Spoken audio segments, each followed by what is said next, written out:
Hi, and welcome to the Examined Life. And today we're going to be talking about narcissistic therapists. And this one is a topic that I am going to be pretty much specializing on this channel. Because, a lot of the other channels you're going to talk about the personal relationship, the lover, the friend, and you're gonna say, well, I'm talking about this topic with my therapist, and and a lot of them will refer you to therapists, to be healed of whatever of the narcissistic abuse. And the problem is that there's in the therapeutic or psychological community or establishment, they don't really understand how the abuse works. They don't address it in the way that you're hearing about it on YouTube. And a lot of them, maybe they may or not have experience with them. Maybe they're not even aware themselves. And some of them are just flat out narcissists themselves. And I have had more than my share of narcissistic therapists. And personally, my personal opinion of, I had been in talk therapy for decades, and I didn't get a lot out of it in terms of healing, for the most part, because it took me a while to where I was studying other alternative methods for healing from trauma. And one of the reasons why, talk therapy and the traditional psychologist therapist type of thing is, in my opinion, I think it's going to go to the wayside sometime in the near future, because it really doesn't help you heal from the trauma. It keeps you stuck in your story because you're sitting there talking about it over and over and over again, and it doesn't help you to get past it because the therapists don't know how to do that. They just sit there and listen, and they hope that, by venting or talking about whatever's going on with you, that you can heal it that way. And in some cases you can do that. Sometimes, okay? Not all the time. Sometimes the trauma, things like trauma bonding and things like that, they're more complex. And people who have PTSD, there are alternative ways of fixing PTSD. Okay, that are more effective than talk therapy. As a matter of fact, talk therapy will kind of reinforce PTSD because you're like reliving it over and over and over again. And it, maybe if you got a good therapist, they'll teach you some relaxation techniques and anxiety, type of things. But for the most part, there are alternative ways of dealing with anxiety that I've found very useful. And there's a few that I practice myself as a life coach. EFT is one of them. I do something. I'm one of 3 people in the world who practice, or who is certified in doing a new technique called New Recall, which is designed to help people with PTSD and complex PTSD. So I'm going to tell you my story about one particular therapist. I've had many narcissistic therapists, believe me. But there was this one, when at the time that I was undergoing this therapy with her, she I had no clue that it was possible that a narcissist, about the topic of narcissism in general. I had, when I had gone to college, I had taken like Psychology 101, and the teacher and instructor flat out said, that, well, narcissism is actually very rare. A real case of narcissism is very rare. And that's not true. Okay, the truth is that narcissism is actually quite common, particularly in American society, because we as a nation are very We admire narcissists, whether you like it or not. We exalt them. That's why we see people on TV and, the celebrities and all that stuff. But anyway, I wanted to talk about the narcissistic therapists, and that the fact that online and like YouTube and even online here, let me go back. When you try to Google it, that's a narcissistic therapist, there's very little regarding the topic. It's like they totally avoid the topic that a therapist could be a narcissist. And, you'll probably find things about therapists who specialize in narcissism, right? And in this case, then the question also is, that has come up, is it possible for a covert narcissist to be a good psychologist or therapist? My opinion, no. Okay, why? Because I don't believe that they can really separate themselves from their disorder in any shape or form. Okay, if you're a narcissist here, you're a narcissist there. Now, there is this article here, which is part of Psychology Today. Let me open that up. First of all, I want to point out that Psychology Today, their audience is psychologists, psychotherapists, people who are in the field, people that, the layman people too. But they're not going to insult their audience, okay? Because there's probably a ton of narcissistic therapists out there who are subscribed to Getting Psychology Today, who will get all up in arms if they ever saw this type of thing, And I don't agree with a lot of that's in here. There's parts of it that I do agree with, but not all of it. And it asks the question, the narcissistic therapist, okay, does it mean they're unfit to work? And then the response back is hardly. Good therapists get psychotherapy for many reasons. Okay, first of all, the narcissistic therapist doesn't get psychotherapy. Okay, you can't get a narcissist into therapy on their own. If then they wouldn't be a narcissist. I mean, you understand what I'm saying? Then they're not really a narcissistic therapist. And narcissists don't go and shine light on their own stuff. They don't look at themselves. So this is a whole misnomer right here. This whole thing is a crock. The narcissistic therapist. So it's funny. It says, as a therapist, doctor, lawyer, or mechanic can each have problems of his or her own. Of course. Okay. And that's a big thing, though, is that I believe, and from my own experience with narcissistic or people who work in the helping fields, is that they go into the therapeutic field because they're trying to heal themselves. But they can't do it because they can't look at themselves. And I'm going to use an analogy of the story of the portrait or the picture of Dorian Gray. I don't know if anybody knows that story, and I'll do another video on it. I don't want to go off on a tangent. I'll do another video on the topic, but they can't look at themselves or they'll fall apart, basically. And here, according to this article, and I do agree with that part of this. Okay, I think it's more than just this, but the narcissistic therapist may have a few or more of the following tendencies. Okay, she needs to be admired. She answers the phone or texts during sessions. She floats off and doesn't listen. She uses charisma to charm you. She's easily hurt or angered if confronted. He claims to have a special relationship with you. He cancels meetings on a whim. He blurs boundaries and exploits you in some way. Okay? I've had all of this from different therapists.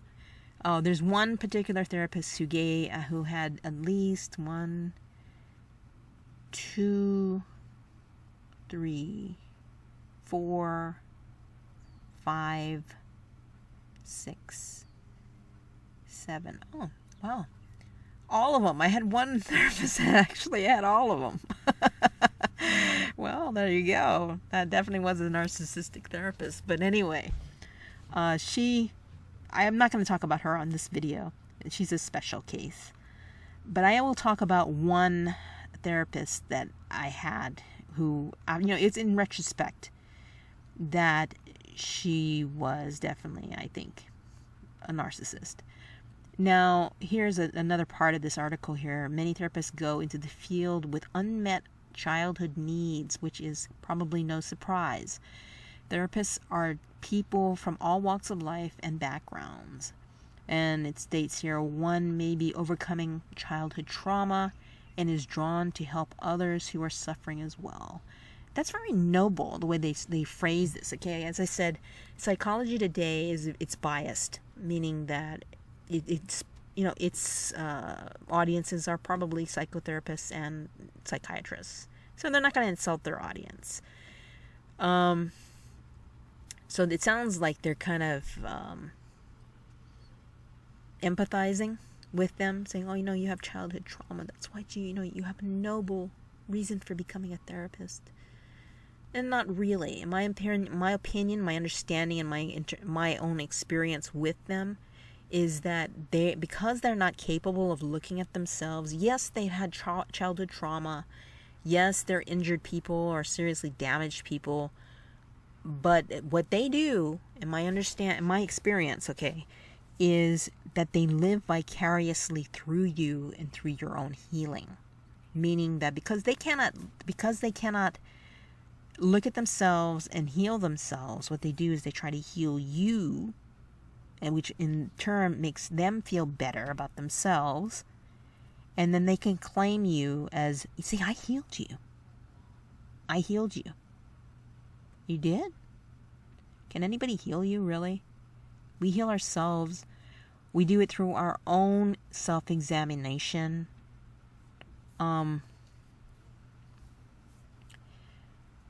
One may be so they live vicariously through their clients. In other words, when they heal the client, they heal themselves in a way, or at least they makes them feel better about themselves. Is that ethical? Well, it doesn't stop there. Let's put it that way. If they can exploit you one way, they can exploit you another way. But it's a form of where you become narcissistic supply to them, because then you start to look up to them because, you're healing me. You're a healer. Oh. So, yeah, that's part of getting narcissistic supply. Another may have a powerful need for making money. Okay, now the one that I'm going to tell you the story about, I think part of that was this issue with her, is that it was about making money, or lack of. She wasn't making money off of me, and that's part of probably why she was kind of cold. So I think it was part of it. Okay, but another one part of it is still. Another may have a little intimacy with friends or lovers and use therapy as a place to feel close to others and yet safe. This can go on for years. And this one is also another experience that I had with the same therapist from before, the one who was vicariously healing herself through me, is that she kind of acted as if I was her friend. And it's not like that I didn't want to be friends with her. I mean, she was pretty cool at the time. I didn't know she was a narcissist. But she would, if you ever brought up the topic of being friends, she would back away. And one can say, well, it's not ethical to be friends with your therapist, but she was kind of playing it that way. It was a form of gaslighting. It was like she wanted me to believe or kind of lead me down that path, and then if you tried to put your finger on it, she'd back off and deny it. Okay, that's a form of gaslighting. But at the same time, she was getting something out of it because she was getting a friendship out of it in a way, because she wanted me to be friends with her, but she couldn't be friends with me. So it was like, it was abusive in its own right, because it was like this being so vague and unbalanced that she could pull the rug out from under you at any time. But I don't want to go off the topic. I want to get to the story about this particular therapist who, she was actually a full-blown narcissist and a psychologist. I'm pretty sure she was a psychologist. I only had her for like 10 sessions because she was doing pro bono work, as they say. And so this is how the story goes. I had just gotten, I had some kind of trauma, and then I contacted one of those community groups that has like referrals, and they referred me to this lady. I think her name was LaVey, and she was an Asian woman, and it was, I guess, a deal that she had made with them to do pro bono work, or free work, basically. So she gave me, I was up to do 10 sessions with her. And the first day that I finally, we set the date and time, and I come in, and I hadn't actually met her. I don't think I had met her. That was the first time I was meeting her. I was on time. I opened the door, and you hear this little bell, ding ding, little doorbell as you step into the office. And I hear there's like one opening the waiting room in the front, and then there's a door. I think there were two doors. One was straight ahead, and then one was way off to the left. And the one off to the left was open, and that was her office. The one in front of me, I think, was closed. And then, because there was nobody else there except me and her, and I was out in the front room, so I kind of went up to the door, and I stuck my big head in there, and I just took a look, and I saw her on the phone. So I thought, oh, okay, well, I'll just sit down here and wait until she's ready. And so I sat down, and, waited about 10 minutes. She was on the phone for 10 minutes. And I'm like, gee. Then all of a sudden I hear the phone go down, and I'm just about to get up, and all of a sudden I see her coming out. I'm like, oh, okay, here we go. So I sit back, and she walks right past me, and I'm waving at her. Just, I raised my hand, and I waved at her. Hey, didn't say anything, but I did wave at her. She walked right past me very quickly, and out the door, and the little doorbell rang, and she went off. I saw her go through. They had this glass panel that I saw her pass by. And I'm like, okay, sitting here all by my little self, and I'll wait till she comes back. Okay, so now we're talking about, she wakes up. This is now another 5 minutes. So now 10 minutes on the phone, 5 minutes out of the office. She comes back in. Ding, ding. She walks past me briskly, and I'm waving at her again and say, but she was moving so fast, And I'm like, gee. And then so she goes in there, and then all of a sudden she's on the phone again, really fast. And I'm thinking, well, maybe she went to go get something, and the person was on the phone. Maybe she never hung up with him. I don't know. So I wait another about 5 minutes, and because she's on the phone with somebody, and so finally she hangs up. And at that point, I'm like, I really got to get going here. So I get up, and I stick my big head in the door again, and I say, hi. And then she looks at me, and she goes, who are you? And I said, I'm your appointment. I'm your 2 o'clock appointment. And then she looks at the clock, and then I see this angry look on her face. And she goes, it is now 2:20. You're 20 minutes late, she says to me. And I said, no, I'm not. I came in exactly at 2 o'clock. She says, no, you weren't. And I said, yeah, I came in exactly at 2 o'clock. You were on the phone when I came in. And then I sat here waiting for you for 10 minutes, and then you got off the phone, and then you walked right past me, and I was waving at you, and you didn't even notice me. And then all of a sudden and then you were out for like 5 minutes, and then you came back in. Now the same thing is, I'm describing to her actions a few minutes ago, right? And she knows she did that. So she couldn't lie that she didn't do that.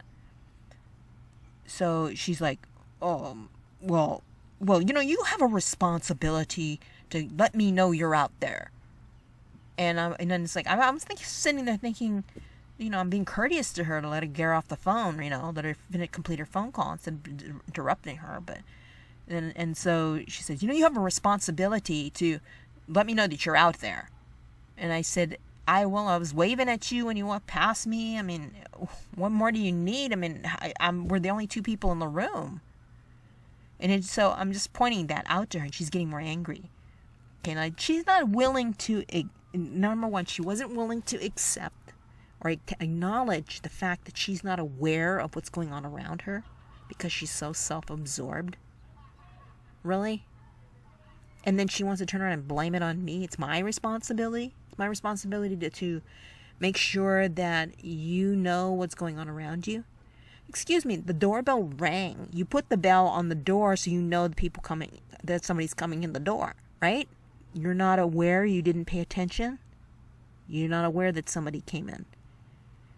I mean, that's kind of like, if I wasn't who I was, that's pretty dangerous when you think about it, right? That she's not aware of what's coming into her office. Only one person there, right? And then she's trying to turn it on me that it's my fault. Well, excuse me, but you knew it was 2 o'clock. You were on the phone. If you thought that I was going to be late, why didn't you call me? You know what I'm saying? I was already there in the office. So, but she didn't bother to pick up the phone and call me that, I'm going to be late. I wasn't late, so there was no reason for me to call her. So, but this is the type of narcissistic stuff, okay? So anyways, we work it out. And I get my 10 sessions with her, okay? And all I can say, it wasn't very fruitful. The therapy with her was not very fruitful. I found her very cold and aloof.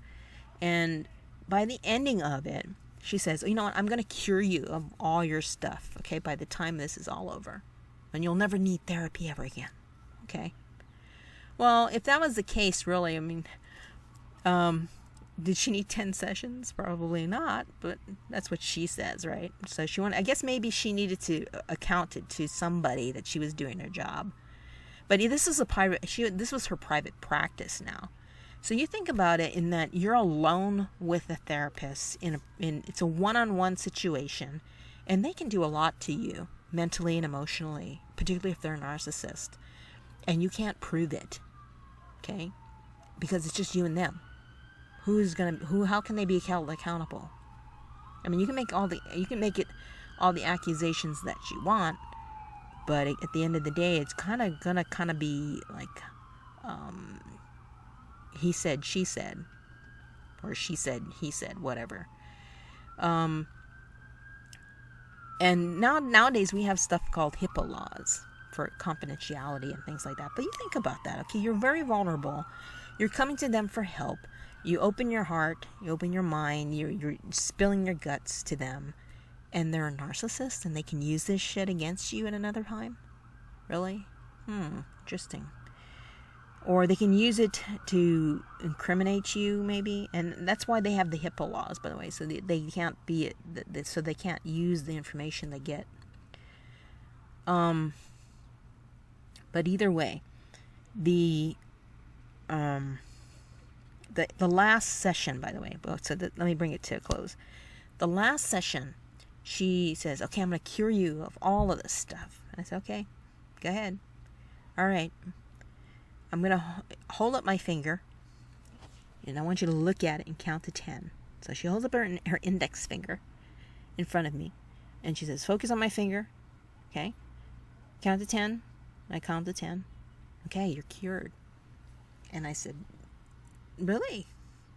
I don't feel any different. I said, oh, yeah, you're cured. You're absolutely cured. You'll never need therapy ever again. Trust me. Okay. Now this is she's probably working from the context or concept of placebo effect, but 10 sessions for that. And I said, oh, and that's it? She says, yeah, you're all cured. You can go now. Oh, okay. So I left. Now at the time, I was a lot younger and much more naive, but I'm like, what a bunch of crock. And I really felt, more gaslighting from her. She lied about, I don't know if she lied. She definitely didn't take responsibility for the fact that she's not aware of what's going on around her. She tried to blame me for stuff. Blaming, okay? Why would you blame your client? Blaming, okay? That it's my responsibility. Why is it my responsibility? I came in on time. You can't even have enough gumption to hear the doorbell. You walk past me. Not once, but twice. You don't know what's going on around you. I mean, what is there to say?